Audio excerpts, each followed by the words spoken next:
direto dos estúdios da Três Lados. Gabriel, o diretor, quando... Ele vai sentir um dia falta desse bordão, direto dos estúdios da Três Lados. Só se eu morrer que ele vai sentir falta. Então é o seguinte, vocês do Partido... Rapaz, vocês causaram aqui nesse podcast com os cortes, hein? Cara, viralizou um corte de um menino chamado Dr. Juliano e estão me reconhecendo na rua.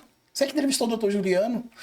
Aí o pessoal aqui não tem ciúmeiro, esse pessoal do Novo é bacana com disso. Então vamos fazer o seguinte, sem mais delongas, vamos ouvir agora a candidata a deputada federal pelo Novo, galera do Novo aqui marcando presença, a Nana. É Nana mesmo, acertei? Isso mesmo, Nana. Mas qual é o seu nome? Elaine. Elaine, Elaine não é um nome bonito, Por que Nana?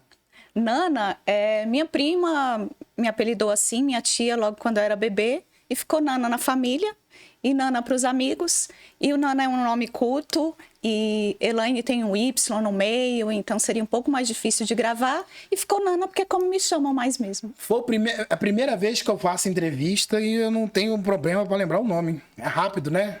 Nana. Nana, eu tava olhando aqui, eu te perguntei antes de entrar no ar, você é uma... Vamos falar assim, é uma senhora, 22 anos casada. Quantos filhos? 3. 3 filhos? 3 filhos e 2 enteados. E São 2 5. enteados? Isso, são 5. 5, né? Você considera casada 22 anos, qual a sua profissão? Atuária. O que é isso? É uma profissão que nem todo mundo conhece no Brasil, até as faculdades no Brasil são poucas. O atuário, ele é um profissional que ele lida com benefícios ou com proteção de patrimônio, por exemplo. A gente lida com previdência, planos de saúde, seguros, resseguros. Então, a gente lida com um benefício e a contrapartida financeira para você manter esse benefício ou proteger esse patrimônio.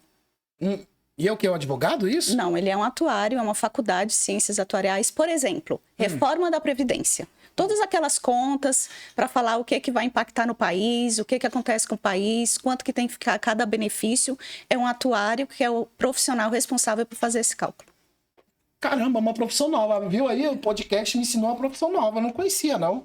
Nunca ouvi falar. É difícil. Eu falei, vai falar advogada, servidora pública. Não, eu trabalho na iniciativa privada. Na iniciativa privada? Trabalho. É mesmo? O rapaz falou, pô, esqueci o microfone, tô mexendo no microfone. Então, pô, não tem quase ninguém nessa profissão? São poucos os atuários no Brasil. Não é uma profissão exatamente nova. A gente tem atuários aí com 90 anos de idade. Mas são poucas as pessoas que conhecem o que um atuário faz. Até utiliza os serviços, mas não sabe quem é o profissional que é responsável técnico por aquele serviço. Então, quem quiser entrar rápido no mercado de trabalho, vai fazer uma faculdade de atuário, é assim que fala?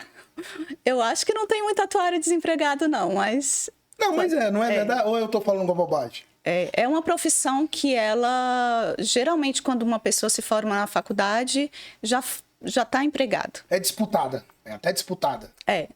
Se eu estiver exagerando, você fala, não é assim... Mas em Brasília não tem faculdade de atuário? Não, Brasília a gente não tem uma faculdade de atuário. Qual é a mais perto aqui, na região? Minas tem.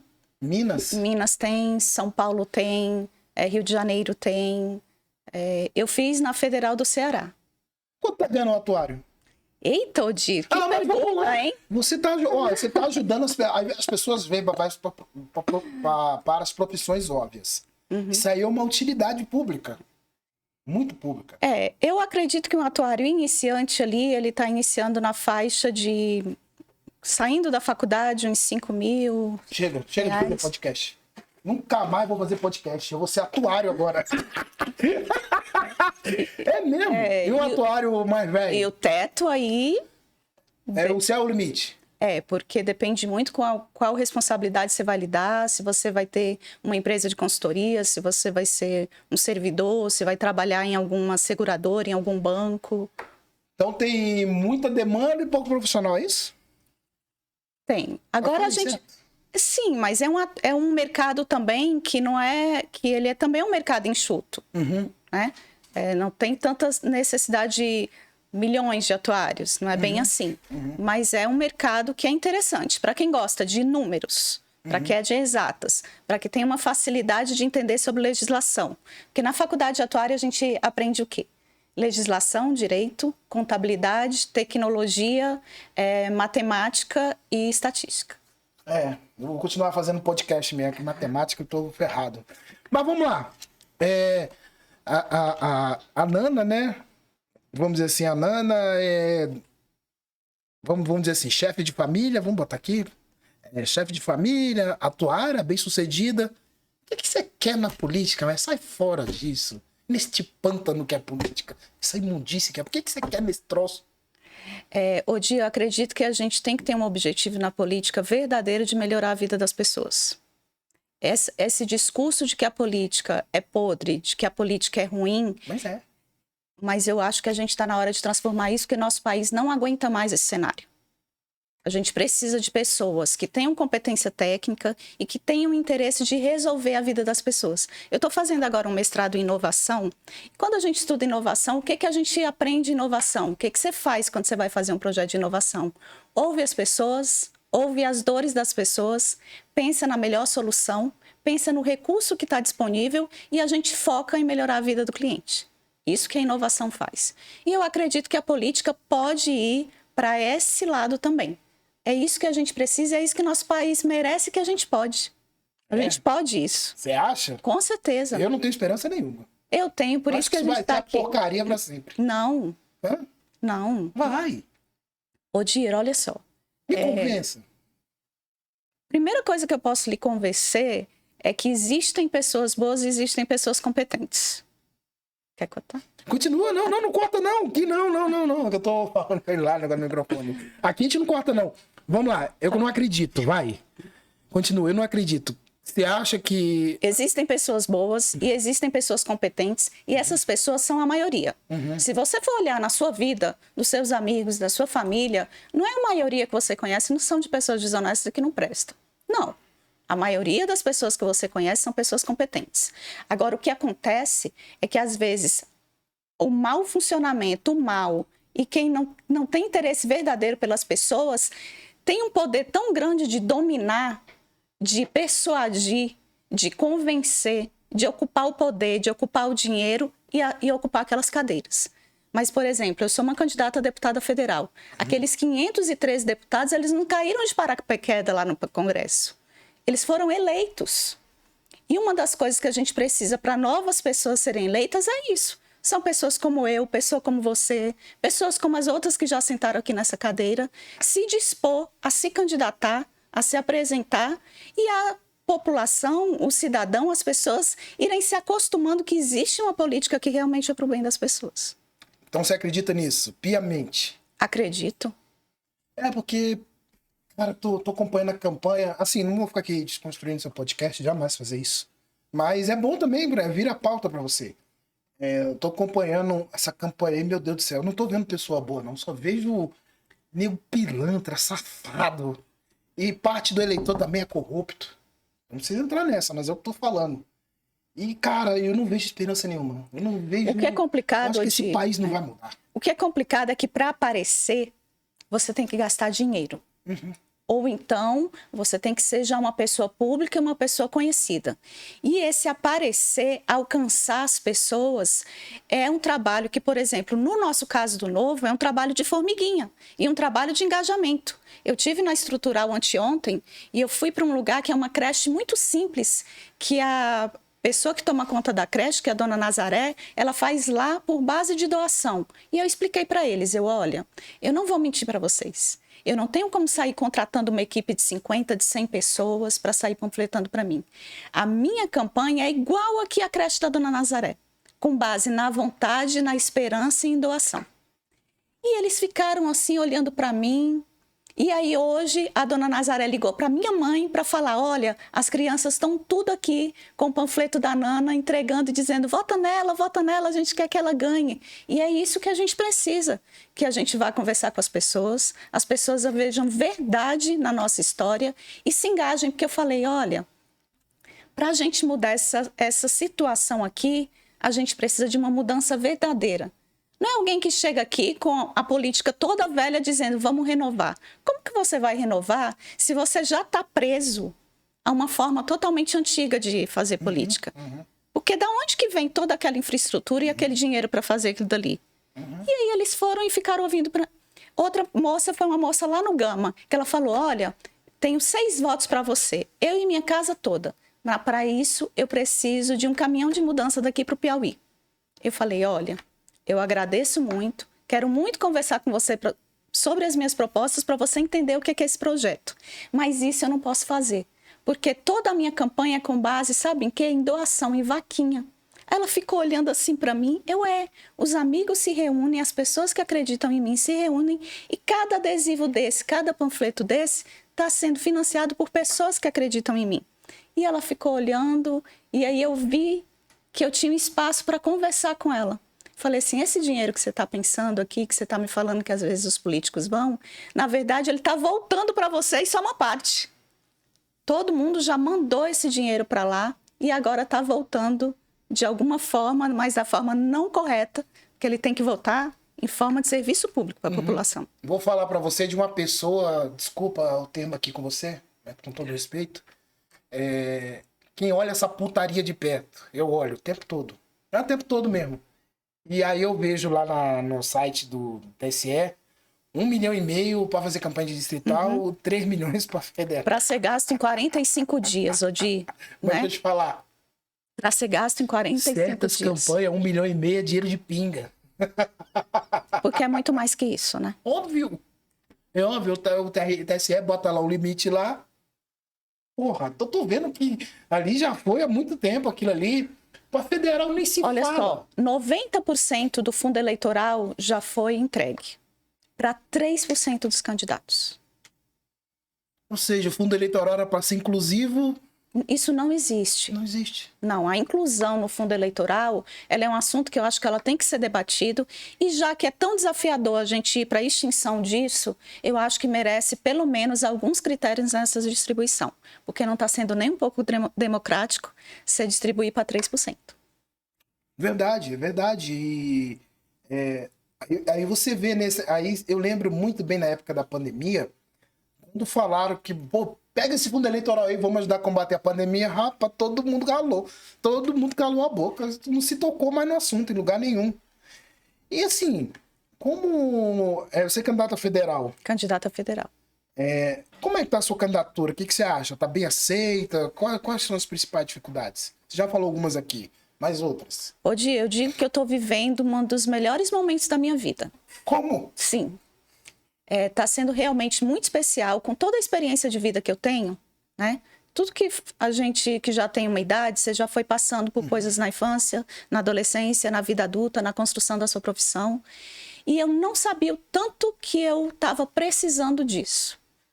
Eu já trabalho com alguma coisa que é relacionada a pessoas e atender às necessidades das pessoas hoje e no futuro. Que eu trabalho com benefício de aposentadoria, benefício de invalidez, benefício de pensão, de pecúlio, toda essa fase que às vezes é até uma fase difícil na vida da pessoa.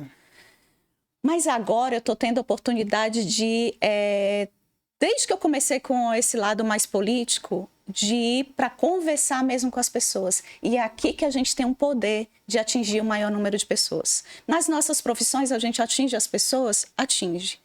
Mas tudo que a gente vê, que a gente pode resolver pelas pessoas, que a gente pode, de fato, dar soluções que ajudem essas pessoas a ir de um nível para o outro, é através da política. É verdade, a política, a reverberação, são duas coisas que eu acho, política e comunicação, né? Comunicação em si. Não? Sim, a educação, a comunicação, né? Mas a política, você tem o poder de normatizar, de escolher para onde que vai determinado recurso e de acompanhar o que está acontecendo. Porque isso é muito importante, os dados. Tá, eu estou fazendo isso, eu tenho a intenção disso. Mas essa solução aqui que você deu, está acontecendo o que naquela região, naquela comunidade, naquele estado? Aí, verdade. Aí eu tô aqui, eu peço panfleto de todos os candidatos, aí eu fico aqui olhando. Eu gosto de uma coisa de vocês do Novo. Você vê que aqui não tem enganação, né? Bem sintetizado, que você não precisa. Aí os caras vão fazer campanha, né? Eles colocam um livro, um panfleto. Ninguém lê aquela porcaria. Ninguém lê. Isso aqui todo mundo lê, cara. Isso aqui o cara dá uma olhada. Aí eu tô vendo uma das suas propostas aqui. O que você quer dizer em reduzir a fila do SUS? A gente conversando com as pessoas, uma das maiores necessidades hoje é a saúde. Poxa. E, por exemplo, uma criança pode passar até 6 anos na fila de cirurgia do GDF. pacientes que tiveram diagnóstico de câncer em janeiro, até há pouco tempo eu não acompanhei para saber se agora nesse mês isso foi resolvido. Mas um diagnóstico de câncer em janeiro, a pessoa ainda não começou a fazer um tratamento adequado. Você imagina o que é o lado emocional e a saúde física dessa pessoa que está com uma saúde que precisa de um tratamento imediato e ela está esperando. Então, existem algumas coisas, inclusive no campo da inovação e da inovação de processos e da digitalização, que a gente pode acelerar esse tratamento. Que a gente pode acelerar essa fila do SUS, como, por exemplo, o Prontuário Único Digital. Né? Um outro fator muito importante, fui na estrutural e a senhora estava lá, uma moça muito jovem, com um bebê de 8 meses no colo, com suspeita de dengue, e ela foi no posto, não tinha médico para atender, a enfermeira encaminhou ela para um lugar no Guará, já falaram até para ela que no Guará ela não ia conseguir atendimento, um bebê com suspeita de dengue, ela tinha que pegar um ônibus da estrutural até o Guará com essa criança no colo para ser atendida. Então a gente precisa de atenção para a saúde primária. E mais ainda, dengue na estrutural, a gente precisa de esgoto naquele lugar. Precisamos de esgoto. É um absurdo da gente conversar, ter algum nível de conversa no Brasil quando nossa população ainda precisa de esgoto. Verdade. E a redução da fila do SUS passa por várias dessas coisas. Na verdade, tudo isso aí é um sistema para melhorar a vida das pessoas. Essas propostas aí, ela passa por um sistema. Porque num sistema a gente tem educação para a pessoa saber cuidar da saúde. A gente tem o esgoto. A gente tem um prontuário único digital para melhorar o sistema. A gente tem uma melhor gestão da saúde pública. Então, tudo isso, Odi, e eu vou te falar uma coisa, tem coisa que não é nada assustador, não. Algumas pequenas mudanças em processos, em gestão, a gente consegue mudar resultado. É verdade. Agora, você falou aí negócio do esgoto, da estrutural, agora tudo quanto é político tá lá, né? Lá na Santa Luzia. Então, em massa. Na 26 de setembro, naquela meio do poeirão lá. Aí vocês vão ver, dia 2 de outubro vai sumir, dia 3 de outubro vai sumir todo mundo. Não vai um lá no seu bairro. Agora, você sabe o que tem me chamado a atenção? Eu fui em 3 lugares que me contactaram para eu ir nesses lugares. Eles falaram, a gente quer te receber porque a gente não quer mais trabalhar com nenhum político que é político que já passou por aqui. Porque no outro dia, nem com assessor a gente consegue falar. Sim, mas eu tô falando que eu sou jornalista. Acho que eu tenho um trabalho mais ou menos ali, de destaque. Não é grande coisa, mas tem. Eu tenho dificuldade. É fácil. Só falam comigo quando eu dou aquela cacetada e vem falar comigo. Eu falo, agora eu não quero conversa. Aí, né, a cacetadinha neles. Mas, eu tô vendo o pessoal na 26 de setembro, Paranoá, Itapuã. Eu falei, onde vocês estavam, gente? Esse tempo todo? Oi, sumido. Porque, Odi, você fala assim, Nana, você acredita que muda? Muda, sabe como? Se a gente tiver pessoas que verdadeiramente estejam lá trabalhando para isso.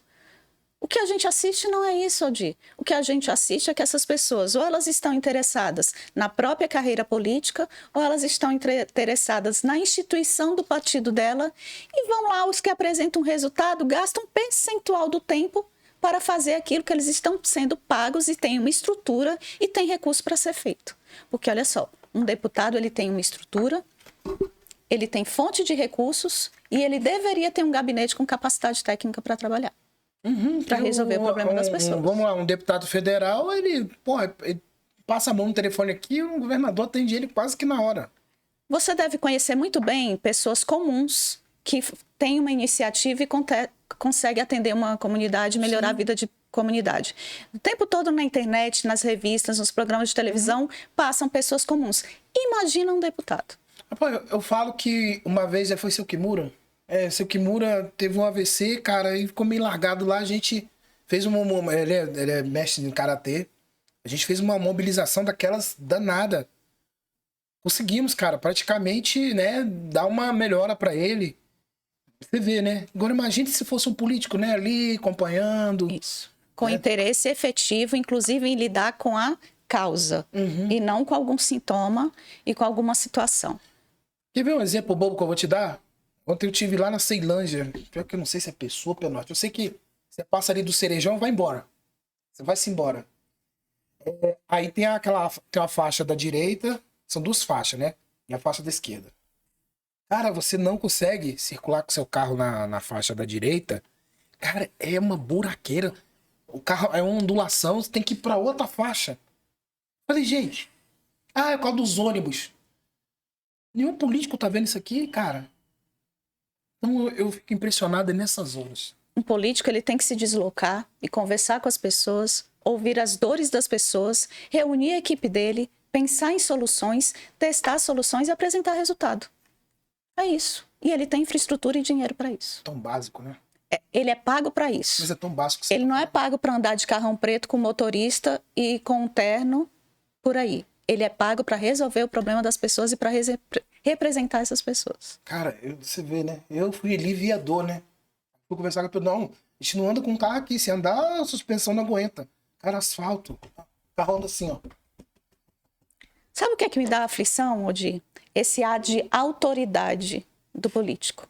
Porque eu acho que esse ar de autoridade, ele distancia ele do que ele realmente tem que fazer e ele distancia ele das pessoas. Porque isso tudo são símbolos de poder. São símbolos de mostrar que você está num outro nível. E se você está num outro nível, como é que você vai resolver o problema das pessoas? É isso mesmo. Então a gente tem que quebrar esses símbolos, começando por esses privilégios. É verdade, concordo com você. Tem que trazer de novo, meu amor, vem cá, vamos, baixa aí e vamos para a realidade. Política também tem muita essa questão de ego, questão de... Eu vejo, não sei, você me corta, tá? Se eu tô falando coisas aqui que não tem nada a ver com você. Mas eu tava... Mas é bom que você comenta, eu tava vendo, o pessoal vai na minha caixinha, você já viu minhas caixinhas de pergunta no Instagram? Muito. Né? Aí estavam falando que tava tendo um debate, Gabriel, de deputado distrital em São Sebastião. Olha só, o Gabriel ali é autoridade em marketing digital, uma grande autoridade. E aí eu lembrei do Gabriel na hora que eu tava vindo de lá pra cá. Alguém me falou, bicho, fizeram debate pra distrital na cidade de São Sebastião. Deu 20 pessoas online. O interesse. LGM. As pessoas desinteressaram de política, cara. Sim. Tá bem claro na campanha de... Porque como é que vai acreditar? Como é que vai acreditar? Como que você vai acreditar? Todos os anos essas pessoas ou trabalham por políticos ou vão lá eleger alguém. E não muda. E não muda até, sabe o quê? O valor que às vezes é gasto em pastas importantes. Como assim? Como é que numa inflação dessa, em tudo que está acontecendo, você às vezes mantém quase constante um gasto com a educação? Né? Por exemplo, uma das pautas que eu acho muito importante, Odi, é a educação. Vamos aqui na sua segunda pauta, porque eu quero que você fale bem das suas pautas. Eu não tô interrompendo você, não, tô? Não, pode, a gente está conversando. Como aqui. é que é? Também, esse é um papo de quem tá almoçando. Ampliar ensino técnico para mais empregos. Fala sobre isso. Olha só, nós temos no DF 40% dos jovens de 18 a 24 anos desempregados. Uhum. Isso é grave para os jovens, isso é grave para os pais, isso é grave de forma social. Porque você é pai, você sabe que jovem tem que estar estudando, trabalhando, ocupado, porque senão... Tá pintando cabelo e tatuando e Minha Nossa Senhora, maconha. O negócio, moleque. O mal vem e come, né? Então, é muito importante o ensino técnico. Uhum. E hoje, são muitas as novas profissões. Existem várias profissões que você consegue formar um jovem 6 meses, 1 ano, para ele estar apto para o mercado de trabalho. No próprio segmento de tecnologia, por exemplo, e de inovação, existem postos que não são ocupados, que poderiam estar sendo ocupados por jovens, por adultos, se eles fossem capacitados para ocupar essas vagas. Uhum. É um setor que está crescendo, é um setor muito interessante, é um setor que, inclusive, o jovem se interessa. Ou aquele jovem que é mais analítico, que quer ser um programador, ou aquele jovem que é mais criativo, que quer trabalhar na parte mais digital. Mas sim, eles se interessam e eles têm facilidade para isso. Você dá 3 meses, 6 meses de um curso para o jovem, ele está pronto para assumir uma vaga. Absorção rápida, não é igual a gente que é velho, não. Tô falando eu. Isso. Eu que sou velho, não. Não, isso não foi para você ser velho. Eu sou velho. Então, esse ensino técnico é uma coisa muito importante. E ele pode ser fora da escola e ele pode ser na escola. Por exemplo, no novo ensino médio. O novo ensino médio tem aquela parte do projeto de vida, que é uma parte que eu acho que pode estar a saída para muita coisa. Porque num projeto de vida a gente pode dar uma educação técnica, a gente pode fazer educação emocional desses jovens, a gente pode fazer educação financeira desses jovens, e eles estão prontos para ir começar a vida deles num outro nível. É verdade. Desculpa. Olha só, Odi, se a gente pega uma criança de 10 anos, 8 anos, 2 mandatos, ela tem 18 anos. Você está com uma criança transformada. Te falo uma coisa que eu tô vendo também nas eleições, que eu tô estudando muita coisa para depois até fazer uma avaliação.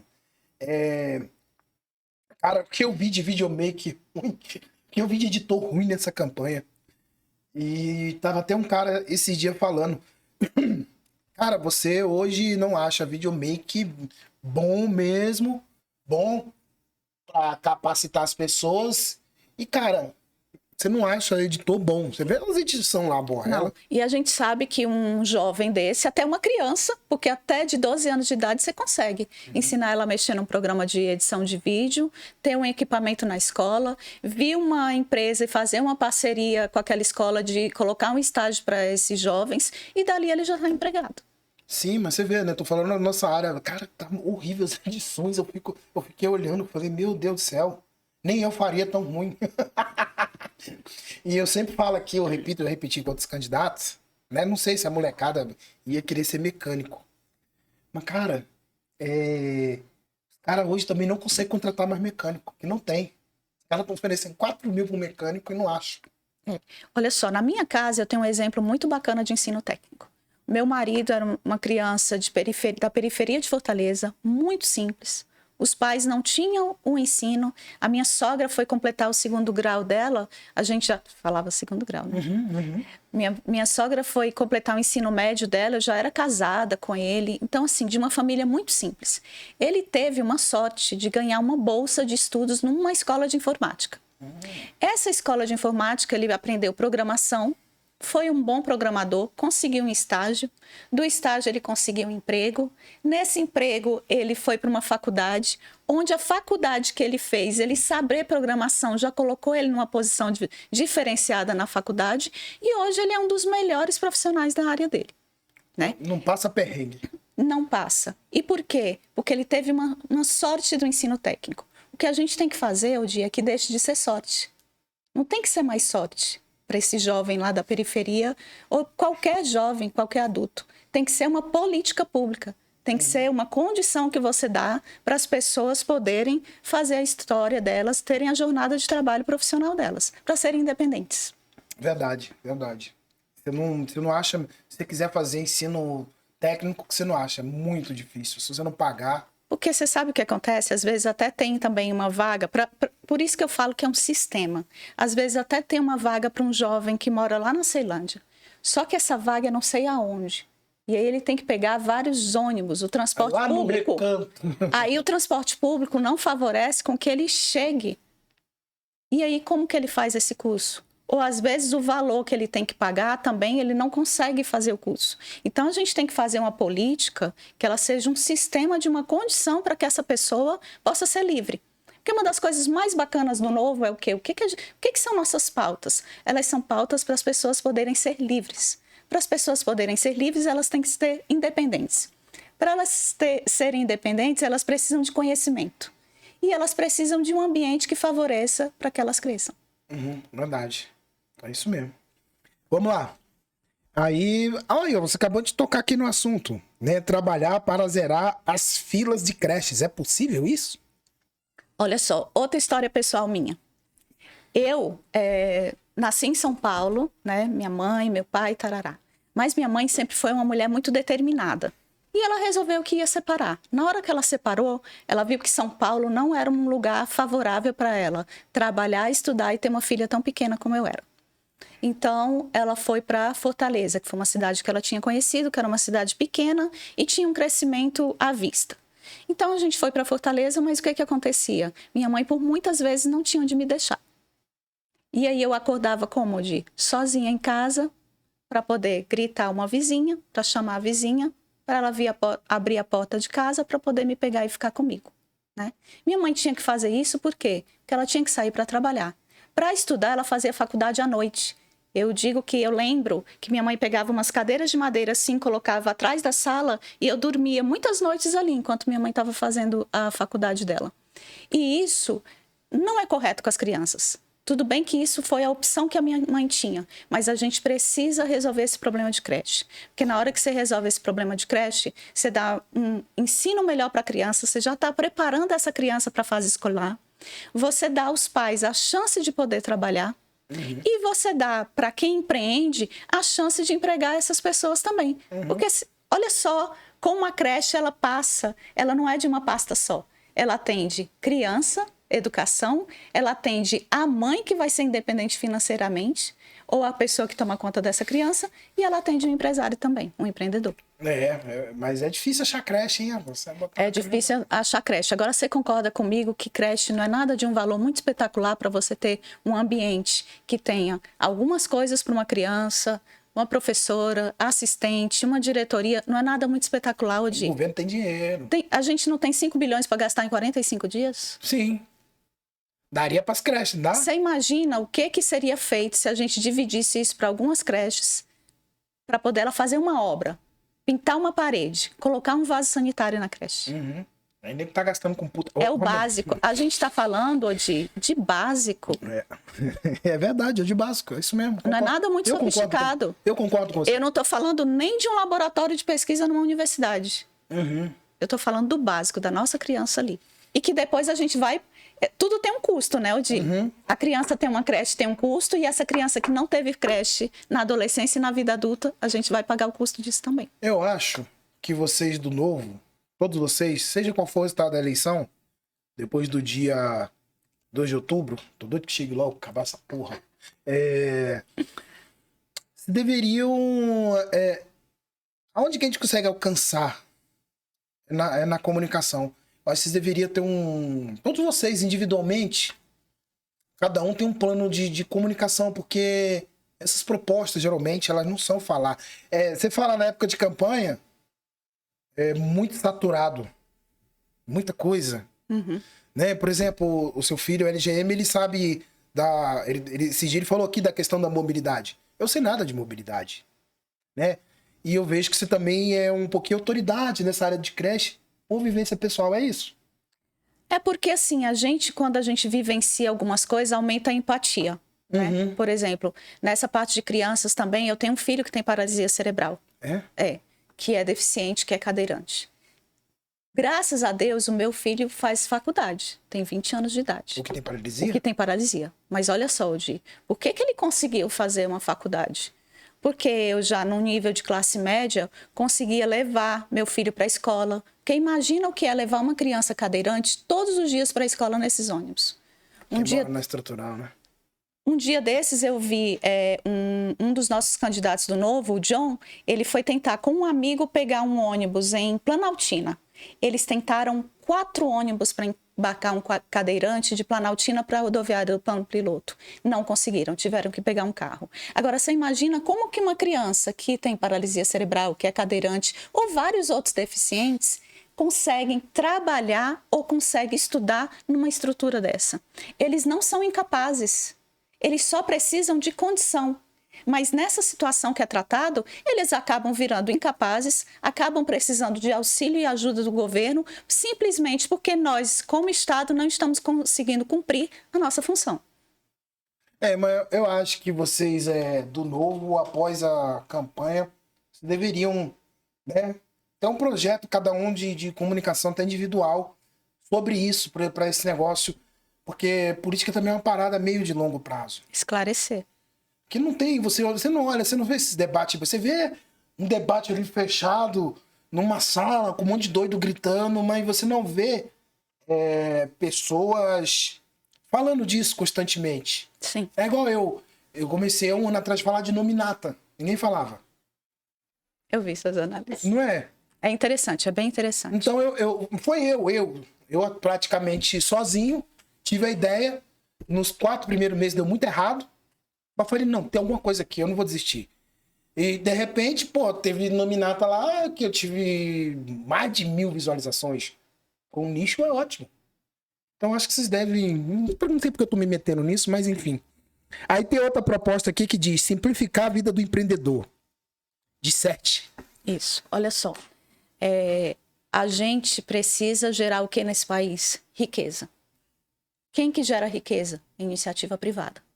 O poder público, o serviço público, ele consome os impostos que são gerados pela iniciativa privada. Então, a gente precisa simplificar a vida de quem corre atrás. E a maior parte dos empregos desse país são do micro e pequeno empreendedor. Uma coisa simples, por exemplo, os impostos. Todo mundo que tem um negócio sabe a quantidade de horas e a dificuldade que é de calcular esses impostos. Além da carga tributária ser alta, ainda é difícil fazer a execução de fazer esse pagamento. Então, só da gente, tem projeto que já está aí pronto. A gente não precisa inventar, a gente tem que apoiar, votar e dar celeridade nesses projetos. Tem projeto, por exemplo, que é para simplificar de 5 impostos se transformar em um só. Aí, uma vez na rua me falaram assim, mas as empresas têm várias pessoas para calcular isso. Eu falei assim, mas isso tem um custo. E quem não tem? Eu tenho uma amiga, por exemplo, que ela começou um negócio na sala da casa dela, fazendo sabe o quê? Sabe, você conhece din-din, sacolé, não sei como que você chama? Lá no Rio é sacolé, mas agora é din-din. Sacolé. Então, ela começou fazendo um negócio de din-din na casa dela. Qual é o nome dessa sua amiga? Evelyn. Evelyn, din-din da Evelyn. Din-din do Cerrado, o nome do... E aí eu peguei e a gente foi começando o negócio dela, fui ajudando ela a estruturar algumas coisas. Hoje ela tem 2 lojas. Ela começou na casa dela, ela tem 2 lojas. Uma pessoa que corre atrás, uma pessoa que emprega outras pessoas, uma pessoa que dá um serviço de qualidade para o mercado. Agora, você imagina se fosse mais simples empreender, se fosse mais rápido, se não tivesse tanta complicação, se não fosse tanta regra. Quantas Evelyns poderiam ter por aí? E isso a gente faz o quê? Dá emprego, gera emprego para o país, gera arrecadação. Ótimo, mas a gente tem que parar de ter essa mentalidade que é com a regra que a gente resolve as coisas.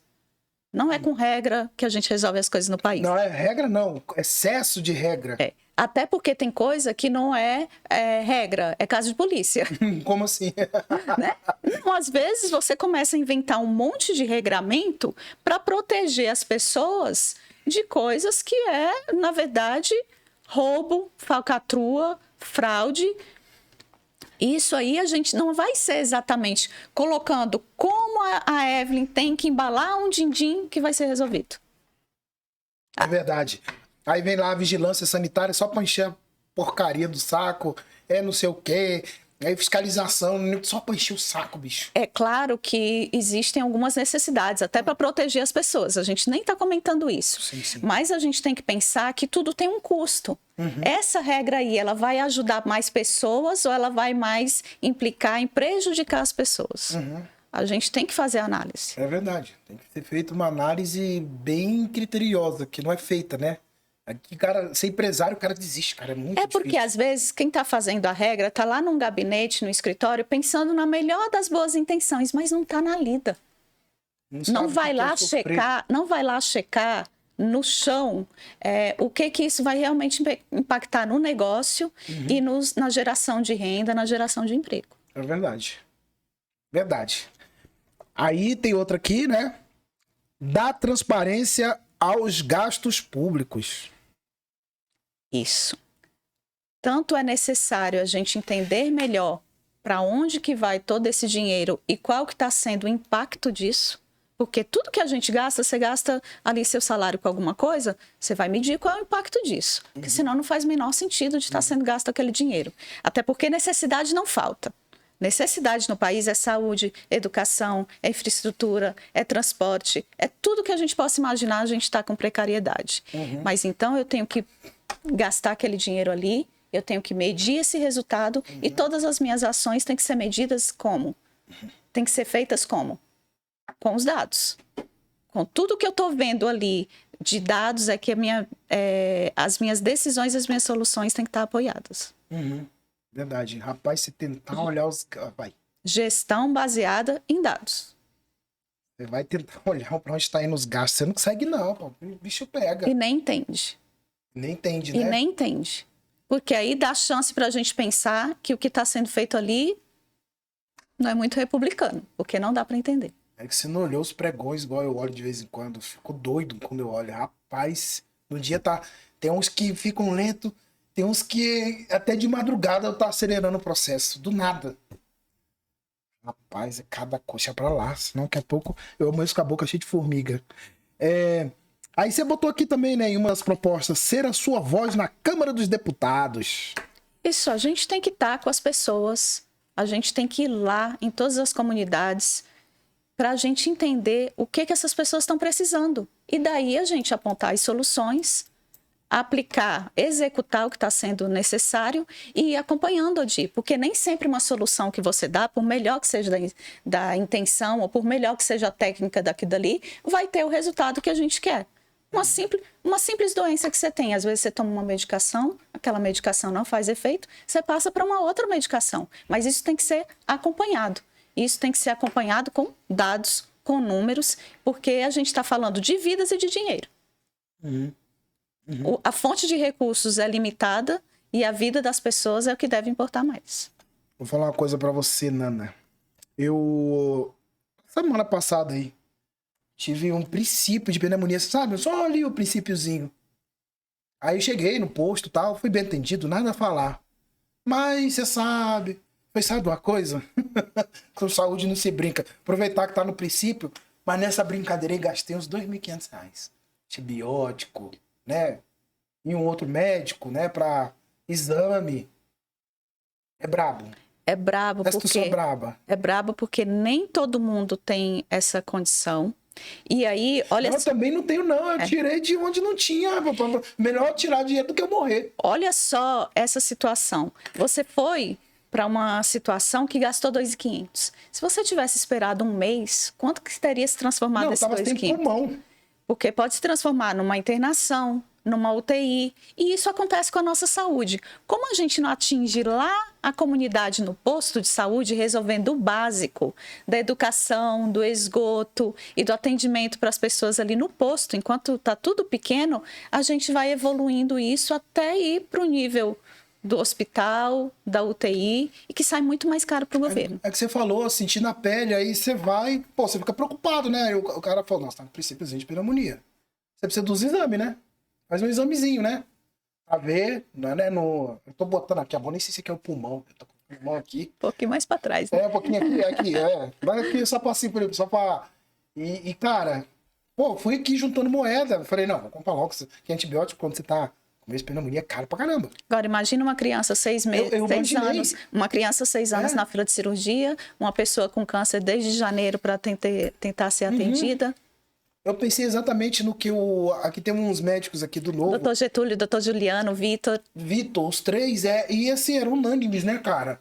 E fiquei pensando, falei, não, inclusive o doutor Victor, quando teve aqui no meu podcast, ele viu que eu tava recém me recuperando. E assim, eu tirei de onde não tinha. Que pô, meu irmão, minha saúde, você é louco. Tirei de onde não tinha mesmo. Rapei tudo que tinha. Eu acho que saúde tem que estar na nossa pauta, porque sem saúde você não trabalha e você não estuda, não faz nada, não vive. Você é louco, sem saúde. Sem saúde, né? Você tá ali com um pouquinho baqueado, acabou. Você fica... Acabou, o psicológico vai embora tudo. Vai. E isso do psicológico tem uma pauta também que eu acho importante, Odi, é da gente pensar em educação emocional. O que é educação emocional? Fortalecimento da identidade das crianças e dos adolescentes. Eles entenderem os talentos que eles têm, as capacidades que eles têm, as habilidades que eles têm. Isso aqui tem que ser fortalecido nas pessoas. Quando a gente fortalece a identidade, porque a base de tudo é a identidade. Depois a gente vem a capacidade. A capacidade é a escola, é o curso de inglês, é o ensino técnico. Mas isso tem que ter apoiado na pessoa saber quem ela é e no valor que ela tem. Porque quando você tem identidade, capacidade, seu grau de merecimento aumenta. Você não vai aceitar qualquer político. Porque você sabe do que você merece. Mas os políticos é todo mundo fodido mesmo, emocionalmente, sequelado. É isso que o político quer. Então, mas a população, ela tem que ter essa base aqui, ó. Identidade, capacidade. Para quê? Aumentar o grau de merecimento. Isso a gente está falando de todas as pessoas. Vou repetir para vocês. Cadê o LGM? Isso não sai de celular. Não sei o que ele está vendo ali, mulher pelada ali. Mas eu vou repetir, ó. Você, LGM, você que tá aí, sua mãe, pessoal do Novo, quando acabar a eleição, não importa se você... Vamos lá que vocês são eleitos. Faça um plano de comunicação, porque falta. Eu sei porque eu tenho todo santo dia mostrado essa carência. As pessoas realmente elas querem falar de política. Eu detesto política, não vou mentir pra vocês. Odeio essa porcaria. Mas é um assunto... Mas é através dela que a gente vai melhorar a vida das pessoas ou de... Eu não acredito, mas é legal ouvir pessoas que... Tipo assim, os olhinhos brilham quando fala de política. Você, seu filho... Claro que a gente precisa ter pessoas igual a Nana, igual a LGM, igual o Victor, igual o Getúlio, né? A gente precisa de pessoas igual vocês, mas eu realmente eu não acredito mais. A gente tem que mudar a cor daquela água. Da cor da água? Finge que a água tá aqui escura e a gente vai colocando uma água mais clarinha, mais clarinha, mais clarinha, até que fica assim, ó, a água no ponto que a gente quer. Então eu acho que a gente precisa de... Tem muita influência para... Nada contra, cada um faz o que quer da vida, eu não tenho aqui... mas tem muita influencer que, vamos dizer assim, querem muito ressaltar o ego, como está acontecendo com os políticos, mas você não vê ninguém discutindo política de verdade. Você já leu um livro chamado O Ego é Nosso Maior Inimigo? Não, mas é boa sugestão. Porque ele afasta muito a gente do que é nosso propósito na Terra. Tá uma coisinha que eu mesmo tenho que controlar. Eu aqui tenho que controlar.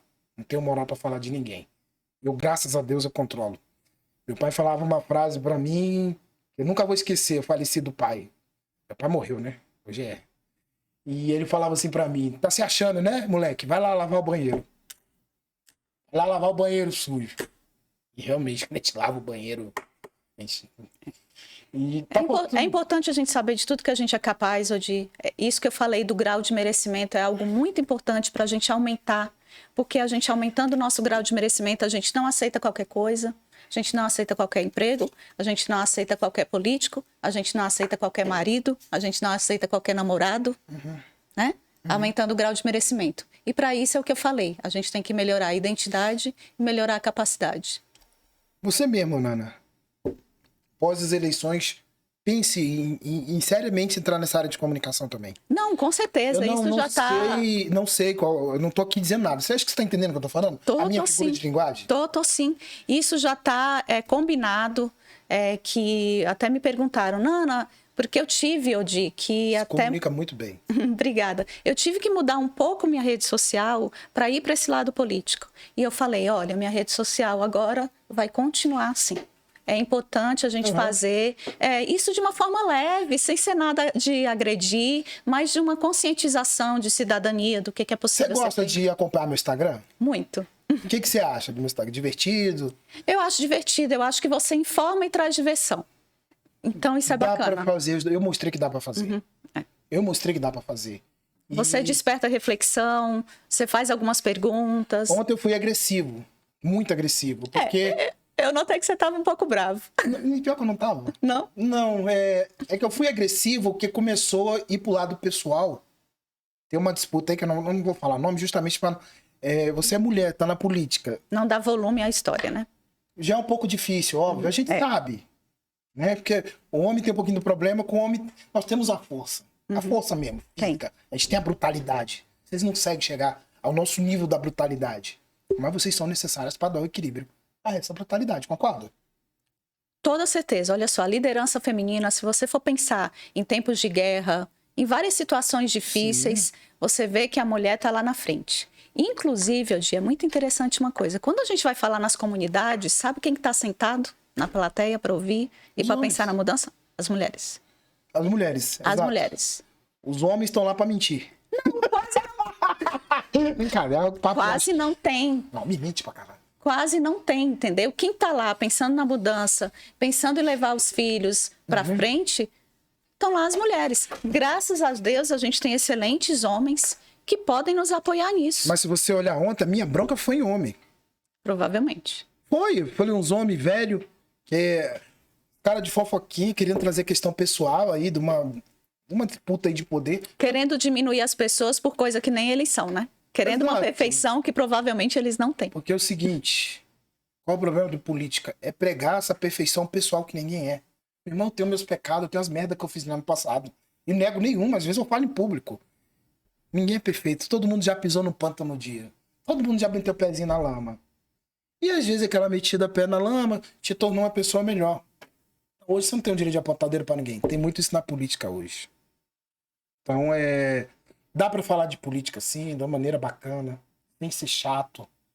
E conscientizando. Só que não é um trabalho de 45 dias. Não. É um trabalho médio e longo prazo. De médio e longo prazo. E é para isso que a gente está aqui. Se você for olhar lá nossos princípios e valores, a gente está lá. Médio e longo prazo. Não adianta. LGM, cadê você?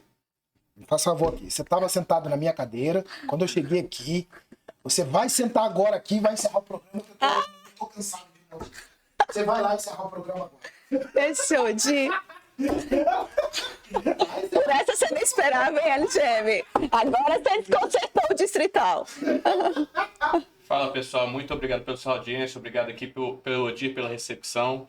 Pela minha mãe por estar aqui do meu lado. É a minha dobradinha, deputada federal, Nana 333. Eu sou LGM 3333. Votem na renovação. É possível a gente fazer uma... Tá falando perto do microfone, homem? Pelo menos? Tô perto. Tá super perto. Suspende aí. Vamos lá. Você tem dois. E qual a câmera? Nem é essa câmera aqui. É só aqui. Ô, Gui, levanta um pouquinho, tá não? Aí. Tá bom. Gabriel, você me chama Acho que a captação tá boa. Pessoal, é possível a gente fazer uma política diferente em Brasília, é possível a gente mudar esse STF, é possível a gente mudar o Brasil. Mas a gente precisa que as pessoas que acreditam nessa renovação deem um voto de confiança em quem está querendo fazer diferente. Chega dos mesmos. Eu sou a Nana 333. LGM 30333. Fala, levanta, sobe a vinheta. Vai, de novo. Fala, sobe a vinheta. Sobe a vinheta.